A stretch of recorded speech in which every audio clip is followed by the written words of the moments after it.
wanted to ask you, growing up, who were some of your musical influences? Was it family? Was it something you seen in the community? Was it the radio, the TV?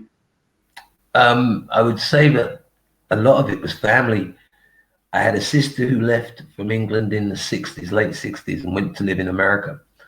Got married to a GI and went to live in America. And she used to send us back a lot of Motown stacks, Money Won't Change You by James Brown, right? One of these early King records and stuff. So I was getting a lot of that. Excuse me. My two older brothers were very much into the doo-wop scenario. So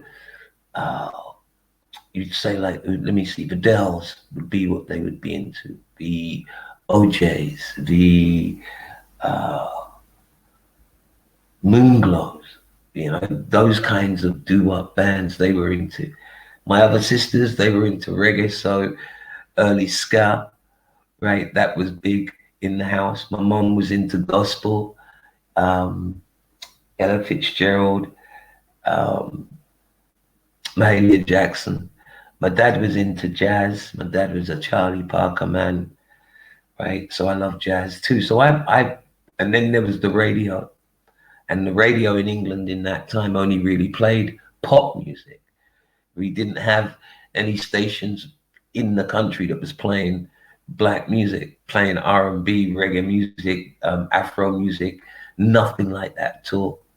That all came about later on in the 70s when we used to call them pirate stations. Kids used to go out and set up their own cables and stuff, right? And they would play on a Saturday and a Sunday from, I'd say right from the afternoon right through to the evening. And that was our R&B really during that time on radio. So there was all of these different music forms coming into the house, and I'm just going out now too. So there wasn't any one music form that would grab me. I loved music and still do. So it wasn't that for me. I had enough coming in to be able to have choice. But I just, there'd be things that I'd love about what Charlie Parker did. It'd be things I loved Mahalia Jackson and Ella did. And when, Otis Redding came around and James Brown and Aretha Franklin and, Bob Marley, Toots and the Maytals, right? Mighty Diamonds. All of these bands were influences, all of them. Oh, okay. Wow. Yeah, you definitely named some heavyweights. So I want to know, when did you decide to pursue music as a career? When did you say, like, man, I'm gonna do this for a living? I think that happened. I was around about 16.